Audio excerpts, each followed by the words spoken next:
বন্ধুরা আসসালামু আলাইকুম। আশা করি সকলেই ভালো আছেন। কারা অধিদপ্তরের কারারক্ষী ও মহিলা কারারক্ষী পদের মাঠ পরীক্ষা গত ৯ তারিখ থেকে শুরু হয়েছে। তো যে সকল প্রার্থীরা মাঠ পরীক্ষায় অংশগ্রহণ করেছেন তারা হয়তো জানেন যে মাঠের ভিতরে আপনাদেরকে কি কি করানো হয়। তো যারা এখনো পর্যন্ত মাঠ পরীক্ষায় অংশগ্রহণ করেননি, যাদের পরীক্ষা আগামীতে রয়েছে, তো তারা কিন্তু এখনো পর্যন্ত জানেন না যে মাঠে কি কি করানো হয়। তো আজকের ভিডিওতে আপনাদেরকে আমি জানাবো যে এই কারারক্ষী ও মহিলা কারারক্ষী পদের মাঠ পরীক্ষার ভিতরে অর্থাৎ মাঠে আপনাদেরকে কি কি করানো হয় বা কোন বিষয়গুলা দেখা হয়। সো অবশ্যই ভিডিওটি না টেনে সম্পূর্ণ দেখে যাবেন। তো মূল ভিডিওতে যাওয়ার আগে আপনারা যারা এই কারারক্ষী ও মহিলা কারারক্ষী পদে মাঠ করেছেন বা করবেন তাদের জন্য লিখিত পরীক্ষার চূড়ান্ত একটি সাজেশন আমি পিডিএফ আকারে নিয়ে এসেছি। আপনারা চাইলে আমার কাছ থেকে এই চূড়ান্ত সাজেশনটি সংগ্রহ করতে পারেন। আশা করি এই সাজেশনটি পড়লে আপনি লিখিত পরীক্ষায় খুব ভালো একটি নাম্বার পেয়ে উত্তীর্ণ হতে পারবেন। তো এই চূড়ান্ত সাজেশনটি পেতে স্ক্রিনে দেওয়া নাম্বারে রকেট বিকাশ বা নগদে নামমাত্র মূল্য 50 টাকা সেন্ড মানি করে হোয়াটসঅ্যাপ অথবা মতো মেসেজ করলেই আমি আপনাদেরকে সাথে সাথে এই চূড়ান্ত সাজেশনটি পাঠিয়ে দিব। তো যাই হোক ভিউয়ার্স, মূল আলোচনায় ফিরে আসি। আপনারা জানেন যে কারা অধিদপ্তরের কারারক্ষী ও মহিলা কারারক্ষী পদের মাঠ পরীক্ষা গত 9 তারিখ থেকে শুরু হয়েছে। তো এইভাবে কিন্তু পর্যায়ক্রমে আপনাদের সকলেরই মাঠ পরীক্ষা অনুষ্ঠিত হবে। তো যে সকল প্রার্থীরা এখনো পর্যন্ত মাঠ পরীক্ষায় অংশগ্রহণ করেননি তারা হয়তো জানেন না যে মাঠে আপনাদেরকে কি কি করানো হয়। তো এই বিষয়টি অনেকেই আমার কাছে জানতে চেয়েছেন, যে কারণে কিন্তু আজকের এই ভিডিওটি তৈরি করা।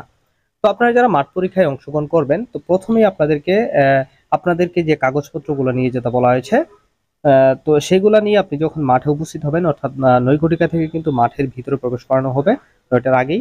তো আপনারা ঠিক ৯টার আগেই আপনারা মাঠে উপস্থিত হবেন। তো ভিতরে প্রবেশ করানোর সময় কিন্তু আপনাদের এডমিট কার্ডটি দেখা হবে এবং ভিতরে প্রবেশ করানোর পর প্রথমেই হাফ প্যান্ট পরে ভিতরে প্রবেশ করতে হবে এবং ভিতরে প্রবেশ করার পর আপনাদের উচ্চতা মাপা হবে। তো উচ্চতায় যদি আপনার ঠিক হয় তাহলে আপনার বুক দেখবে। তো আপনার বুকের মাপ সঠিক আছে কিনা দেখার পর আপনার ওজন মাপা হবে। তো যে সকল প্রার্থীদের উচ্চতা, ওজন ও বুকের মাপ সঠিক থাকবে, তো তাদেরকে একটা আলাদা জায়গায় নিয়ে যাওয়া হবে। সেখানে একজন ডাক্তার থাকবেন।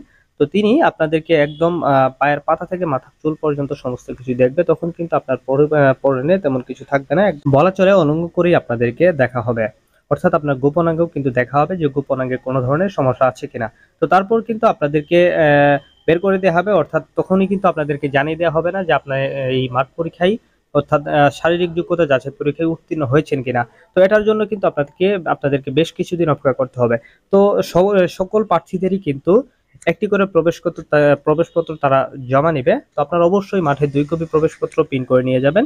1 কপি যদি তারা জমা নিয়ে নেয় এবং 1 কপি আপনার কাছে রেখে দিবেন। তো এখন হচ্ছে আপনাদের রেজাল্টের জন্য একটু অপেক্ষা করতে হবে। অর্থাৎ সকলেরই মাঠ পরীক্ষা অনুষ্ঠিত হয়ে গেলে এই কারা অধিদপ্তরের অফিসিয়াল ওয়েবসাইটে যে সকল প্রার্থীরা এই শারীরিক যোগ্যতা যাচাই পরীক্ষায় উত্তীর্ণ হবেন তাদের রোল নাম্বারগুলো কিন্তু দেয়া হবে। তো সেখান থেকে আপনাদেরকে দেখে নিশ্চিত হতে হবে যে আপনি উত্তীর্ণ হয়েছেন কিনা। তো এর জন্য কিন্তু আপনাদেরকে 7 থেকে 15 দিনের মতো অপেক্ষা করতে হবে। তো বন্ধুরা, আপনারা জানতে পারলেন যে কারা অধিদপ্তরের কারারক্ষী ও মহিলা কারারক্ষী পদের মাঠ পরীক্ষায় কি কি করানো হয়।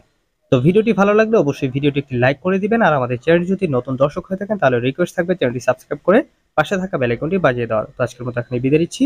আসসালামু আলাইকুম।